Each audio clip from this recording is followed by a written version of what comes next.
Hello and welcome to Arkansas Week. I'm Karen Walker. According to the 2025 Americans Health Rankings Report, Arkansas fell from 48th to 49th in the nation for overall health. On this edition, we're going to talk to two important programs working to improve health outcomes for Arkansans. The University of Arkansas has launched an interactive dashboard that allows individuals to track health and social conditions across the state, which we will learn how about this later in the program. First up is the Arkansas Center for Women and Infants Health at the University of Arkansas for Medical Sciences. They educate, share resources, and provide support to birth mothers and their babies. Please welcome the founding director of the center, Dr. Nirvana Manning, who is also chair of Obstetrics and Gynecology at UAMS. Welcome, Dr. Manning. Well, thank you so much for having me, Karen. Oh, it's great to have you. And it was a year ago in May that your program launched for women and infants across the state. So congratulations on your first year. Thank you. Can you tell us a little bit about the center? Sure, absolutely. So this center started as an idea. Initially, it was funded as an earmark grant from Senator Bozeman. He reached out. He has always kind of been an advocate for women and children in our state, and he said, infant mortality is not where we want it to be. How can we help it? And I said, well, I'm certainly not the foremost authority in infants, but I would argue it starts upwards from there. It starts with moms and families. And so we put together this proposal, and ultimately it got funded, and with that we have started the Arkansas Center for Women's and Infants Health at UAMS. And under that, there's several initiatives that we're undertaking, of which the most recent is at its 1-year anniversary now. Yes, that's wonderful. And you know, that comes on the heels of the Healthy Moms, the Baby Act. Yes, that was last year with the Arkansas General Assembly. So can you tell us what type of maternal changes have you seen? Oh goodness, there has been so many, and I'm so excited. And you know, leadership means a lot, and I think Governor Sanders was very thoughtful in her approach to Healthy Moms, Healthy Babies. There had been several kind of one-off ideas, and women's health care is certainly on the foremost of many people's minds right now. There were some sobering statistics that came out that had us as number 50th in the nation with regards to maternal mortality. And I think it's really been a very impactful and an integrative approach that we've taken to this. And so Governor Sanders kind of took that off the table, developed an executive committee that really wanted to look at women's health in a more holistic way, and with that had developed Healthy Moms, Healthy Babies, which has been instrumental in some of the strides that we are taking and will continue to see. You know, a year's worth when a pregnancy is 9 months, it takes a while to kind of see those impacts, but I think we're seeing some very early data that is so promising for our state. And that's a win for us, isn't it? Can you tell us then the overall goal of the program? Sure. So under the Arkansas Center for Women's and Infants Health, we had 3 major initiatives initially. One was education. We highly believe that if women and families have the same information when they leave the hospital with regards to early maternal warning signs and infant safety, they make better choices and decisions. So we standardize that education such that no matter where you deliver in our state, whether it's an OBGYN, a certified nurse midwife, or a family medicine OB that's delivering you, you receive that same information. And with that also gave an infant supply kit with all of these niceties to kind of start you off on the right foot. Diapers, wipes, a sleep sack, vitamin D drops. I mean, just everything that you may need in those weeks to come. The second part of this initiative was something called an I Gave Birth bracelet, and I truly wish I'd brought one. And it's a visual reminder that we're different in that postpartum period. And not only for family to understand that, for other healthcare providers. If we present to an emergency room, some of the vital signs, some of the things we're looking for are very unique in the postpartum period and need to be treated as such that we don't miss something.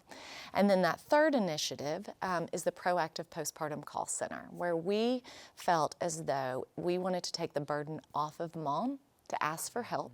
So we proactively will call moms in our state between 5 and 10 days postpartum. And we have a very set questionnaire with regards to healthcare questions and social determinants of health, in addition to helping them reapply for insurance should they need to do so. So that is where we are at the 1-year fruition and seeing some really great data on things that we can hopefully address going forward. Well, you mentioned the call center, the proactive call center. Who and what women contact the center, and what type of conversations do they have when they reach out? No, that's a great question. So, we went live on this around this time last year and have consistently added hospitals. So currently in our state, we have 31 delivering hospitals. We have onboarded 25 of those. And so with that, when a delivery happens, we get the data with regards to numbers to call, what that situation was, and then we have kind of prompted along the way. We have developed things at their delivering hospital as well as messages to ensure that they know that this call is happening. And so I think this is almost a feather in our cap. If someone calls me and I don't know that number, I'm certainly not answering that phone call. Well, 70% of these women are answering these phone calls. And so what that tells me is not only do they want the help, we've done a good job in their own hospitals, in their own communities, kind of discussing what this is. So we talk about things like healthcare, bleeding, infection, things that are big and bad and we want to make sure to address as far as their health, but also social determinants of health. Do you have support at home? Do you have diapers? Do you have access to formula or breast milk? And we are currently the only state that has not extended Medicaid for 12 months, and so that Medicaid coverage ends at 60 days postpartum.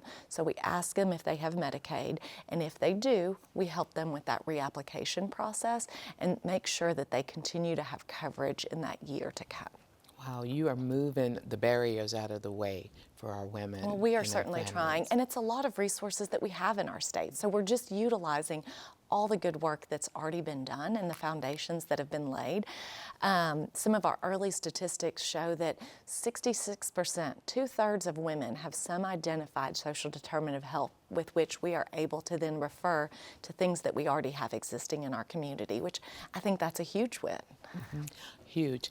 You know, one of the things I wanted to ask you about, you mentioned, and I want to go back to it, is once a woman gives birth to a child, postpartum health is so important. You have an initiative, or the Bracelet Initiative, I Gave Birth. Can you talk about that and why is it so significant? Absolutely. And I always give the example. So I'm in healthcare. We deal with tons of different medical conditions all the time. If a patient presents to me in my gynecology clinic with a blood pressure that's slightly elevated, though I tell them to address it, it's not alarming. If a postpartum patient presents with a slightly elevated pressure, this could be something that's life-changing. And so they are unique in that postpartum period. And I would say that that certainly spans for the first 6 weeks, but it can go on for months afterwards. And so this bracelet is a visual reminder, not just to them to take it seriously and their family, but like I mentioned, to emergency medical providers, EMS providers, their primary care. On that bracelet is a QR code that leads to myarkansasbirth.org, which is our website with tons of resources. So if you're in the middle of the night having trouble with breastfeeding, there's a video or a resource that can help you with that. There's also resources to other things, including mental health and other activities that they can do or things that they can address that hopefully will help broaden their ability to seek that care in the postpartum period. Yes, well, what are some of the warning signs of postpartum? So absolutely. So some of the things, again, can be very normal, but also can be life-changing. Shortness of breath. Sometimes there is a significant amount of fluid shifts that occur. So shortness of breath we take very seriously. Lightheadedness, dizziness, excessive bleeding. And so it's hard to know what is excessive and what is not. And certainly some people have family and friends that they can ask these questions to, and many of our patients don't. And so, and then we get into mental health issues. And so sometimes even if mental health was addressed and stable during the pregnancy, quite often that postpartum period can exacerbate with lack of sleep and anxiety and wanting to make sure things are going well. And so making sure women know that there are resources and that these things are not necessarily normal I think will take strides. We know that the number 1, 2, and 3 cause of some of these maternal morbidity issues are cardiovascular. It's shortness of breath, it's cardiomyopathy, it's blood pressure issues. So if we can make sure to address these early, the trajectory of that postpartum care will be significantly different. How has the program been received around the state? I'm loving what you're saying here. Yes. So how has the program been received around the state? It's been great. And so, there's always the apprehension, will they listen? Will they want this kind of help? And I think it's been such we started with a roundtable in August of last year and kind of introduced this idea to all of our delivering hospital and the leaders in those. And since then, it has just been fast and furious getting everything on board. And it's been the team that we have working on this is so incredible, and the love and heart that they have put into this. UAMS has been so hugely supportive and integrative with all of this. So it's been fun to see this just take off, and I hope we just got continuation funding for this. So we know we have funding for at least 2 to 3 more years, and then hopefully the impact will be hard to say no to. Oh, I love it. Can you tell me what type of feedback have you been getting from mothers? So we have had some great feedback, some anecdotal, some moms that have reached back out to us that have said, if you didn't tell me to go to the emergency room, I would never have known. Some kind of near miss events. And again, maternal mortality in our state is the worst case, right? But there is a huge percentage of maternal morbidity, which means that a mom is different after this experience, whether it be health, whether it be mental health, whether it be some element of that life that is forever changed, and that's the impact. That's where we want to make that significantly different, including obviously the mortality piece of it. But women have been so thankful, and I think, in all honesty, taking that burden off asking for help, it's such a vulnerable time. Coming into Mother's Day, it obviously brings it very top of mind, but you don't want to think you're not doing well. And so I think taking that burden off of them and just making this the standard of care has really made such a big difference. Yes. Oh, I am so glad that we have these resources in the state. As we're winding down, do you have any parting words for us? What would you like for Arkansans to know? I would like for them to know that there has been so much work and effort in this space to make birthing moms, the birthing experience, and the postpartum experience better for women. And certainly we're doing our work at UAMS, but this has been a legislative support, a bipartisan support, community support. There are so many people that are working to make sure Arkansas is one of the safest places to give birth. I love it. Dr. Manning, thank you so much for joining us today and having the conversation, I think, that's really helping to save lives. And thank you so much for the opportunity. You're welcome. You're welcome. Stay tuned as we continue our conversation on helping to reduce health disparities in Arkansas.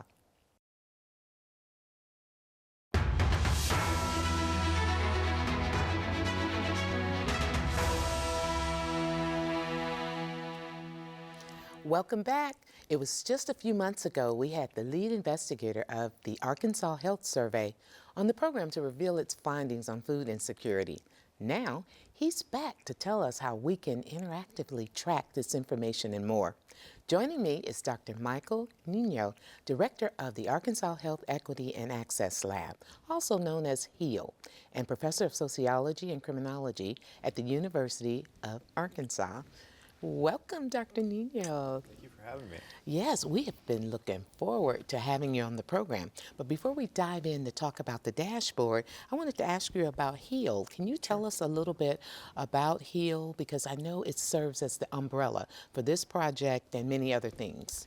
Yes, the HEAL Lab was really designed and started to focus on really beginning to understand and address health disparities across the state. And we've focused on that through the Arkansas Health Survey, which we'll talk about today, but also through some other projects focused on criminal legal contact and health. So we administered a statewide survey, really trying to understand, when and how people come into contact with the criminal justice system and how that might shape their health, and also how perceptions of crime and perceptions around interacting with the police may also shape people's physical and mental health. And so that's another project that the HEAL Lab focuses on. But the primary project through the lab is the Arkansas Health Survey, which is the largest population health survey in the state's history. Yes, I noticed that the health survey, you were able to get data from over 10,000 residents across the state. That's really big. So can you tell us a little bit about what is the purpose of the Arkansas Compass? Mm-hmm.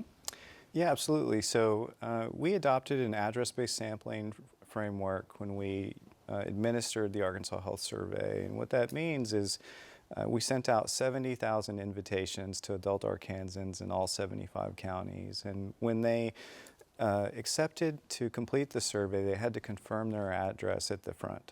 And so all of the completed responses are geolocated to an address. And so we were able to take that geolocated information and translate that into place-based estimates at the census tract and the county level. So census tracts function like neighborhoods.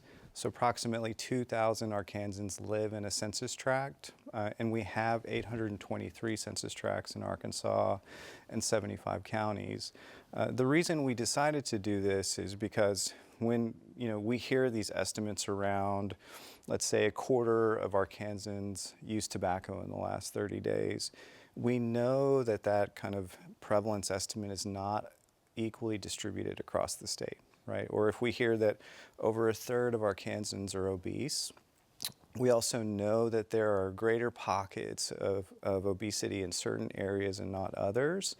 But we didn't at the time have the data to really begin to understand on a granular level where that prevalence is concentrated and who might be living in those areas. And so that's really what the Compass does, is it takes the data from the Arkansas Health Survey and then we translate that into place-based data at the census tract and at the county level for 26 different indicators from the Arkansas Health Survey. So those things focus on physical health, behavioral health like depression, alcohol use, tobacco use. Physical health would be things like obesity, hypertension, diabetes, access to care, right? So whether or not you're engaging in telehealth or if you're insured, and then other kinds of measures around food insecurity and paying for bills, et cetera.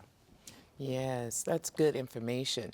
The Arkansas Compass is the name of the dashboard, right? So who can access that, and when they do, what are they going to discover there? Yeah, so it is free to the public, right? So if you were to go to uaheal.uark.edu, it would take you to the HEAL website. And if you click on AR Compass, it will take you to the landing page. When you go to the landing page, if you click on any of the different hyperlinks, it will take you to the Compass. What we'll ask you to do is to first sign up. So just create a username, register, and then once you enter into the site, you have access to all of that information, right? So we're hoping everyone uses it, from foundations, nonprofits, corporations, to also everyday residents, so that we can all begin to, one, understand what prevalence looks like in our areas for any given condition, right? You might be interested in hypertension. You might be interested in food insecurity. You might be interested in depression. You can use the Compass to, one, search for your county or your area. It will take you there. You can click on those different indicators. It will give you the statewide prevalence along with the prevalence for the county and all the census tracts within that particular county, along with information around Medicaid use, percent poverty, median household income, single parent households, so all sorts of information about that area so we can begin to better understand who lives in those areas, what's unique about them, and what's different, so we can begin to organize ourselves around addressing these disparities across different areas.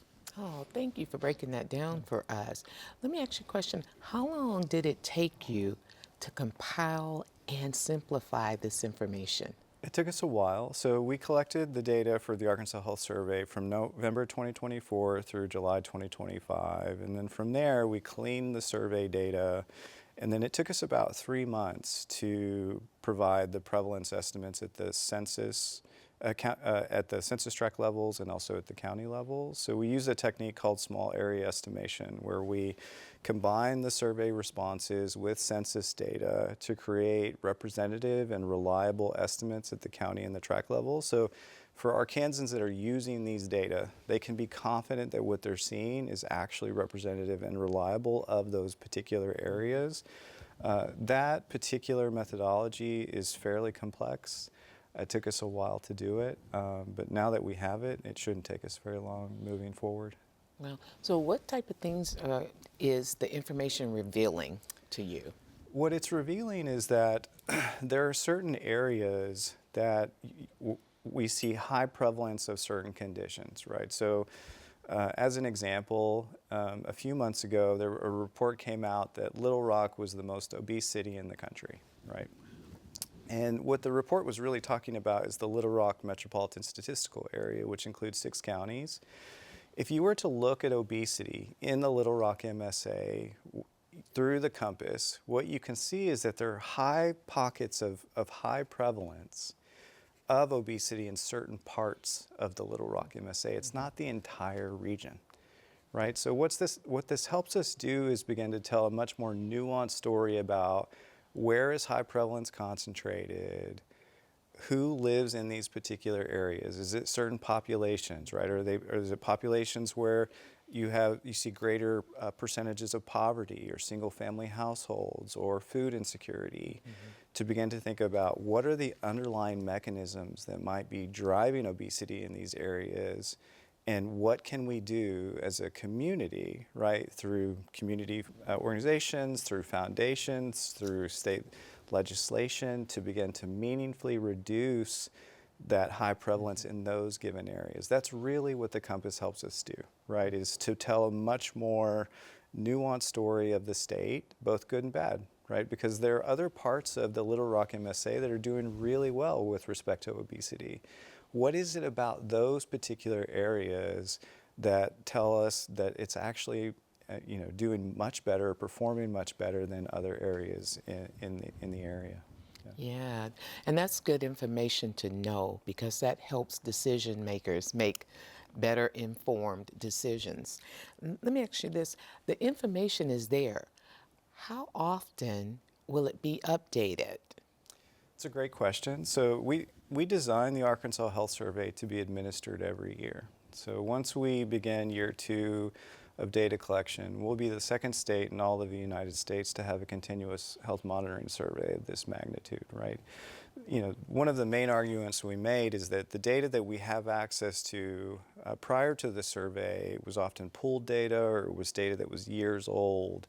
What we want to do is provide timely data that is granular and actionable, right? So that every year we're updating the dashboard. One, so we can see whether or not we've made meaningful improvements in some of these areas for given health outcomes. And 2, if something were to happen in the state. So let's say, for instance, there are changes in federal policy, right, around Medicaid or SNAP or an extreme weather event. We surveyed them prior to these changes or these extreme weather events, and then we'll survey them afterwards. What are the consequences of policies at the federal level, at the state level, but also what were the consequences of things outside of our control, like extreme weather, right? So, the goal is to do this every year so that we can track trends and begin to understand what is working and what is not as people begin to use these data throughout the state. That's a lot of intentional work that Arkansas is going to benefit from. So let me ask you this then. So how do you think, like, different agencies or organizations or even individuals are going to use this information? Yeah, for agencies, and foundations, community-based nonprofits, they can use these data for grants. They can use them to build programs. One thing that I forgot to mention is that when you scroll over the maps at the census tract level, it will tell you which census tracts are rural and which tracts are urban. Wow. That'll be really key for folks who are about to start applying for the Rural Health Transformation money, right? So millions and millions of dollars are about to be infused into the state to really begin to think about healthcare and health in rural areas. Those organizations that will be applying for those funds can use the dashboard to begin to understand where is prevalence concentrated, are these areas rural, and what are some things that we can do in order to address them, right? Outside of that, concerned citizens who are really interested in understanding a particular condition or some sort of determinant of health like food insecurity, right? Like, what does food insecurity look like in my area? Where is it concentrated? Who's mostly impacted by it? And what can I do as a resident of this area to improve it, right? So to me, everyone hopefully can use these data, will use these data, and work together to improve health in the state. I love it. I'm so excited to be able to hear that it's finally ready. And I can't wait to dive in myself. Oh my goodness, it has been so good to have you, Dr. Niño. And I cannot wait to use Arkansas Compass to get some things done myself. So thank you again, and we love having you here. Hope to see you back with us with new updates of what's going on. Anytime. Thank you. All righty Appreciate then. it. So that includes our program, and we will see you next week.